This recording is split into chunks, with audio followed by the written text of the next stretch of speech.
കുഞ്ഞുങ്ങൾ ഒന്നൊന്നായി മരിച്ചു വീഴുമ്പോൾ താങ്കൾ എവിടെയാണ് പോയിരുന്നത്? താങ്കൾ എന്താണ് ചെയ്തുകൊണ്ടിരിക്കുന്നത്? സ്ത്രീകളും കുട്ടികളുമല്ലേ മരിച്ചിരിക്കുന്നത്? ആ സമയത്ത് താങ്കളും താങ്കളുടെ പാർട്ടിക്കാരും കൂടി എന്തെടുക്കുകയായിരുന്നു? താങ്കൾക്ക് രാഷ്ട്രീയമാണോ വലുത്, ജനങ്ങളാണോ വലുത് എന്ന് വളരെ ഗൗരവതരമായ രീതിയിലാണ് മദ്രാസിലെ ഹൈക്കോടതി വിജയിയോട് ചോദിക്കുന്നത്. അതൊരു വല്ലാത്ത ചോദ്യമാണ്. താങ്കൾക്ക് ആരെയാണ് താല്പര്യം? താങ്കൾ എന്തിനാണ് കുഞ്ഞുങ്ങൾ മരിക്കുമ്പോൾ, അല്ലെങ്കിൽ താങ്കൾ എന്തുകൊണ്ട് ഇത് മൈക്കിലൂടെ അനൗൺസ് ചെയ്തില്ല? താങ്കൾ എന്തുകൊണ്ട് പറഞ്ഞില്ല? മറ്റൊരുപാട് കാര്യങ്ങൾ താങ്കൾ പറയുന്നുണ്ടല്ലോ. താങ്കളെക്കുറിച്ച് ഒരുപാട് ആക്ഷേപങ്ങളുണ്ട്. താങ്കൾ പക്വതയില്ലാത്തൊരു നേതാവാണ്. അല്ലെങ്കിൽ താങ്കൾ അവിടെ നിന്ന് പോവുകയാണോ ചെയ്യേണ്ടത്? ഏതെങ്കിലും ഒരു പബ്ലിക് ഫംഗ്ഷൻ എന്നുള്ള, അല്ലെങ്കിൽ ഒരു പ്രൈവറ്റ് ഫംഗ്ഷൻ ആണെങ്കിൽ, ഏതെങ്കിലും ഒരു സ്ഥാപനത്തിൻ്റെ, അല്ലെങ്കിൽ എവിടെയെങ്കിലും താങ്കൾ ഒരു ഉദ്ഘാടനത്തിന് പോയി, ജുവലറിയുടെയോ എവിടെയെങ്കിലും ഒരു ഉദ്ഘാടനത്തിന് പോയി, അങ്ങനെ താങ്കൾക്ക് ഇറങ്ങിപ്പോകാം. സംഘാടകർ നോക്കിക്കോളൂ. ഇത് താങ്കളാണ് സംഘാടകൻ, താങ്കളുടെ പാർട്ടിയാണ് സംഘാടകർ. അവർ ഇറങ്ങിപ്പോയാൽ പിന്നെ ആരാണ് അവിടെ നിന്നുകൊണ്ട് ഇത് പരിഹരിക്കുക? ഒരു പ്രതിസന്ധി ഉണ്ടാകുമ്പോൾ അവിടെ നിന്ന് പരിഹരിക്കേണ്ടത് എൻ്റെ സംഘാടകരല്ലേ?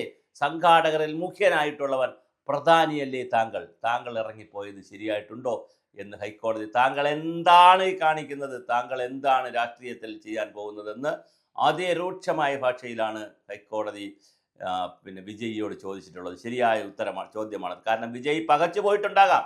അങ്ങനെ ഒരു സംഭവം ഉണ്ടാകുമ്പോൾ അദ്ദേഹം ജീവിതത്തിൽ ആദ്യമായിട്ട് നിന്ന് അദ്ദേഹം കൂടെ അവിടെ നിന്നാൽ വീണ്ടും ആൾക്കൂട്ടം അദ്ദേഹത്തെ കാണാൻ വരികയും അടുത്തേക്ക് വരികയും വീണ്ടും കൺഫ്യൂഷൻ ക്രിയേറ്റ് ചെയ്യുമെന്നുള്ളത് കൊണ്ടായിരിക്കാം അദ്ദേഹം പോയത്. പക്ഷേ അദ്ദേഹം ഇറങ്ങി നിന്ന് ഈ കാര്യങ്ങൾ ചെയ്തിരുന്നുവെങ്കിൽ മറ്റൊരു വിജയിയാകുമായിരുന്നു, മറ്റൊരു പക്വതയുള്ള രാഷ്ട്രീയ നേതാവാകുമായിരുന്നു. അദ്ദേഹം മൈക്കിലൂടെ അനൗൺസ് ചെയ്യുകയും ഈ വീണവരെ ആശുപത്രിയിൽ എത്തിക്കാനും മറ്റുള്ളവർക്ക് ആവശ്യമായ എല്ലാ സഹായവും കൊടുക്കണമെന്നുള്ള കൃത്യമായ അനൗൺസ്മെന്റ് നടത്തി അവിടെ തന്നെ നിന്നിരുന്നുവെങ്കിൽ മറ്റൊരു നേതാവ് ഉടനെ ഉണ്ടാകുമായിരുന്നു. പക്ഷേ ഇപ്പോൾ ഏറ്റിരിക്കുന്നത് വലിയ പരുക്കാണ് വിജയ്ക്ക് ഏറ്റിരിക്കുന്നത്. ആ പരുക്കേറ്റതിൽ കോടതി കൂടെ ഇങ്ങനെ ചോദിക്കുമ്പോൾ ജനങ്ങളിടയിൽ വലിയ കൺഫ്യൂഷൻ ക്രിയേറ്റ് ചെയ്യും.